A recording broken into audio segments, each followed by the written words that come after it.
తల తినేస్తున్నారయ్యా. ఎవడెవడో వచ్చేస్తారు, ఒంటి మీద యూనిఫామ్ పడగానే పెద్ద హీరోలాగా ఏదో పొడి చేయాలని ఆత్రం. Home minister నోటుకొచ్చినట్టు వాగాడు. మాడు మీద దెబ్బ పెడుతూ మళ్ళీ కనిపించరు. ఫైల్ ఏది? Sir,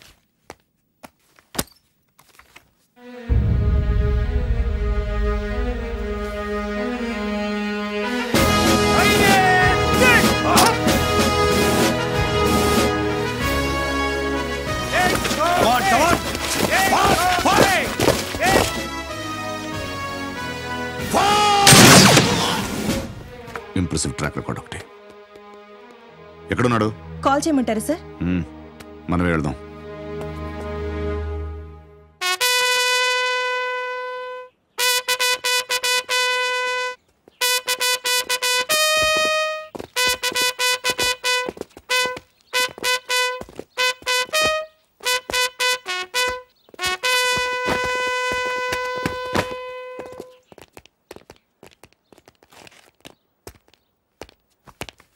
That is Vikram Singh Rathod IPS, first posting Warangal, Andhra Pradesh.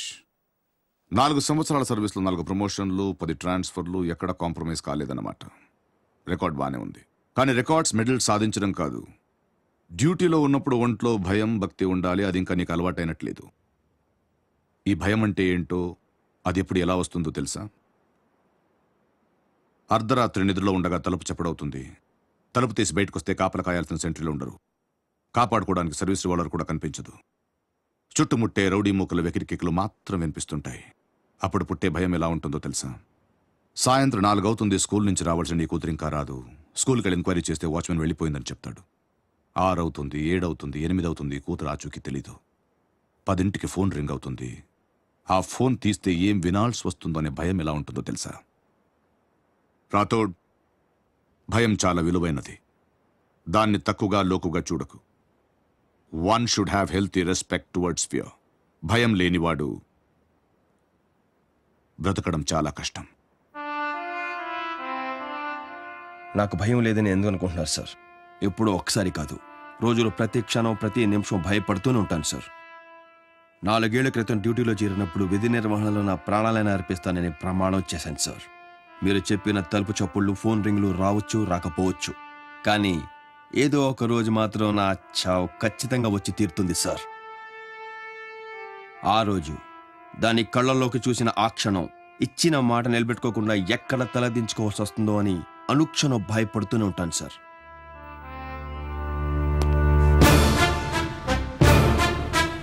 తప్పు చేసిన వాడి భయం ఒంట్లో ప్రతి నరంలో ఉంటుంది. నా భయం నా యూనిఫామ్ పరులో ఉంటుంది సార్.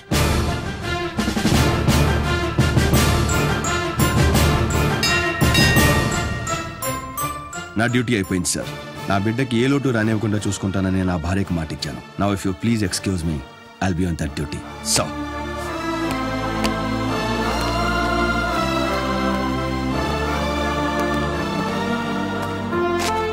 నాది ఒక్కటే కోరిక సార్.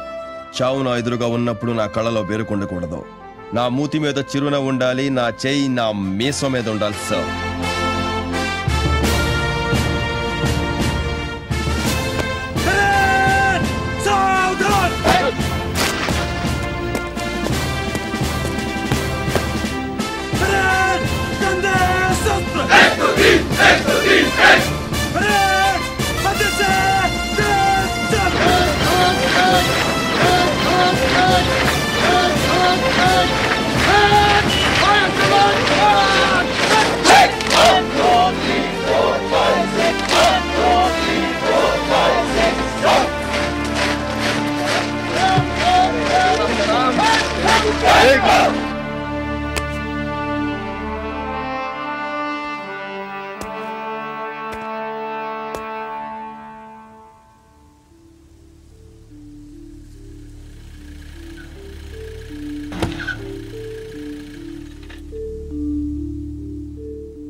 చెప్పకుండా అవునమ్మా. నువ్వు వెళ్ళిపోతావా? లేదమ్మా. వెళ్తే నన్ను తీసుకెళ్ళు, నేను ఒక్కదాన్నే ఉంటాను.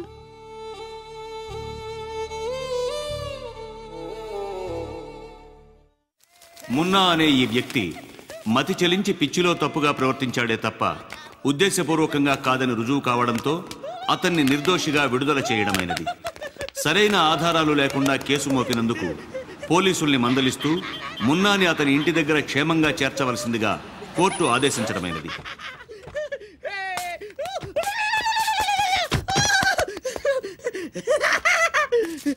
నానా, జడ్జి తాత ఈ మీసాలోని ముక్క దొబ్బులు పెట్టాడు. భయపడి వీడు నన్ను జీవులో తీసుకొచ్చాడు నానా. బాబూజీ కొడుకుని అరెస్ట్ చేశావు. దీనికి 10 రెట్లు అవమానాన్ని నువ్వు అనుభవించాలి. ఈ రాత్రికి నా కొడుకు విడుదలైనందుకు పార్టీ ఇస్తున్నాను. నువ్వు రావాలి. వస్తావు. నీ మొగుడు హోమ్ మినిస్టర్ వస్తున్నాడు కాబట్టి సెక్యూరిటీ కోసమైనా వస్తావు. నా కొడుకు చేతిలో నీకు జరగబోయే అవమానం ఏమిటో అక్కడ చూపిస్తాను. జజా. నానా, రాత్రి పార్టీకి చెమ్మెలి కావాలి. చెమేలి!